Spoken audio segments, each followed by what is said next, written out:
Thank you very much. I must say that I'm very excited to be in the land of my cousins. Since yesterday we arrived here to very warm and rousing welcome. They gave you Mobokoi, did they? Yeah. We've enjoyed very sweet mangoes. I woke up early this morning around 6 to walk around in the villages and found my cousins are up and about, very industrious people, very hardworking. That is the spirit. And I did say in Kirinyaga on Sunday that Shah, that monster created by William Ruto to rip off the Kenyan nation, we have credible information from experts that it will collapse within 6 months. Since then, Aden Duale has been ranting and writing tweets after every 5 minutes the whole night and posting videos crying that all is well. From our first rally in Tower all the way through Kikima to Wote, I did ask a question to the people of Makueni whether Shah is working, and the answer was no. Yet Aden Duale keeps on saying that Shah is working. But we are on the ground, and our work is to listen to the ground. The people of Makueni, like the rest of Kenyans, know that Shah is a failure. And Shah will collapse because it was not a program to sort out health insurance, but a scheme to rip off the people of Kenya. Aden Duale did challenge me to give information and facts as to what I said.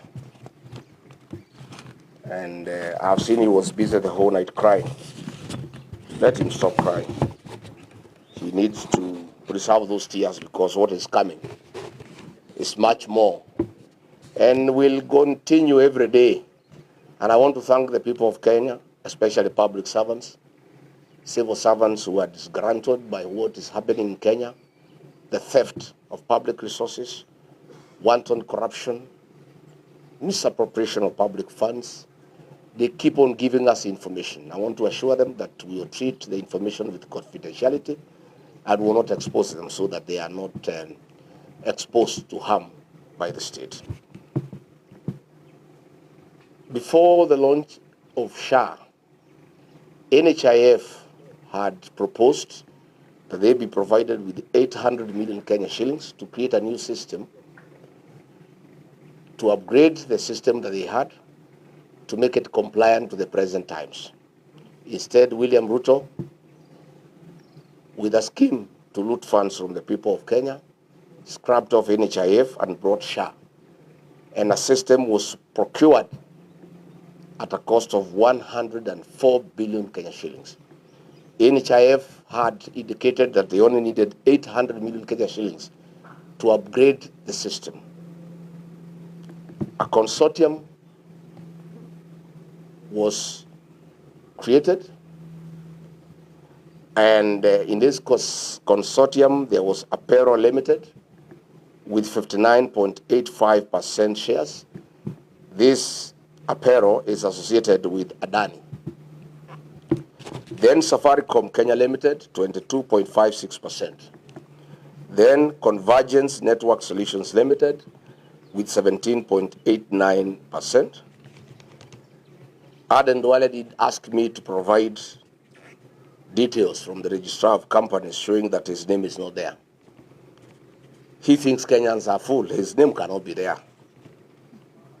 The director is Abdullahi Abdi Sheikh, who is a proxy of Aden Duale. Duale, you cannot ask us to produce a CR12 showing your name. We know you. Abdullahi Abdi Sheikh is the same with Aden Bare Duale. They are one and the same. This consortium procured the system from Savannah Informatics at a cost of 1 billion Kenya shillings. The rest of the money, 103 billion, was stolen by Ruto and Duale and company. The whole system costed 1 billion shillings, which is more or less what the defunct NHIF had proposed because they had put it at 800 million. IT experts from the defunct NHIF were relocated to Dubai, where they are running this system. Every second of the month, Convergence Network Solutions Limited receives 600 million, and Aden Duale makes sure that they are paid promptly without failure, because this is money that they are stealing from the people of Kenya. And it's a shame that hospitals have rendered services to patients across the country have not been paid, and they are owed billions of shillings. But this company owned by Duale is paid on the 2nd of every month. And what is even more interesting, to conceal their intentions, this money is paid through Digital Health Agency, whose executive chairman is Silas Matwa. Silas Matwa is a business partner of William Ruto and runs Amaco Insurance on his behalf. So this theft in SHA is a scheme by William Ruto and Aden Duale. Why is the money paid through Digital Health Agency, whose executive chairman is Silas Matwa? Is to conceal the movement of funds so that it looks like it's government to government. So what we are saying is that SHA was never conceived to be a program to help the people of Kenya. It was a conduit to steal funds from the people of Kenya. Kenyans are being taxed every day, and this money is being stolen by William Ruto, Aden Duale, and company through their proxies, Silas Matwa, and others. Again, I did talk about e-citizen, and I said when I was in office, William Ruto was very angry that e-citizen was in private hands, and he demanded that it must be brought under government control by the Ministry of ICT and the National Treasury. And he caused a lot of fury and demanded that that should happen. Little did I know this was a scheme to smoke out the owner so that he can negotiate with them. And when they eventually presented themselves, he demanded that they cede 80% of the company to him through a proxy called Linus Kipngetich. Again, Linus Kipngetich, who is now working in State House, holds 190,000 shares in Amaco on behalf of William Ruto. And it is him who withdrew 6.3 billion shillings in cash from Equity, from the e-citizen account. It's a shame that in Kenyatta National Hospital, patients pay for their stay there through e-citizen, but no funds are remitted back to the hospital to help the patients, to buy drugs, to buy reagents, and to buy food. Indeed, patients in Kenyatta National Hospital are not dying because of the disease that brought them to hospital, but they are dying for lack of food. It's a shame. So as we speak, we are excited to be here in Makueni because the people are resolute that they want to be part and parcel of the forthcoming liberation of the Republic of Kenya.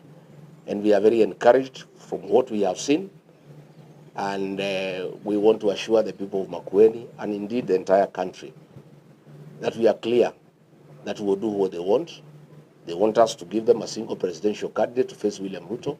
That determination from our party's leaders is firm and nothing can change. I want to assure the people of Kenya that on a daily basis, we'll continue to expose William Ruto and his government on all the evil things that are going on in the country. We will not be intimidated by personal attacks and attempts to divert us from what we need to do for the people of Kenya.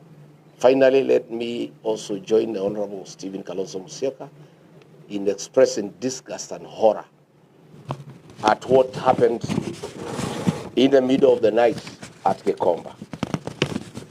When we were campaigning with William Ruto, I was running it. We made a firm undertaking to the people of Kenya that in the new administration, demolitions and evictions will never happen. And if they have to happen, the people being evicted must first be relocated to their new places of occupation. We also did agree that no demolition and eviction will ever be done at night. I started differing with William Ruto, our second year in office, when he went against what we had agreed and started a systematic program of evicting people from their land and from where they have lived for life. What happened last night is inhuman, it's brutal, it's unacceptable. It is persecution of small traders. And we ask him, William Ruto, we know, we understand your frustration that Kenyans want to send you home to be a one-term president. But why are you at war with the Kenyans? You are at war with the Kenyans. Why do you release policemen and other people with such vicious brutality in the middle of the night to persecute the people of Kenya? The purported arrest of Sakaja was diversionary. It was a red herring. It was meant to divert attention as cruel and inhuman actions were being planned by William Ruto and the police.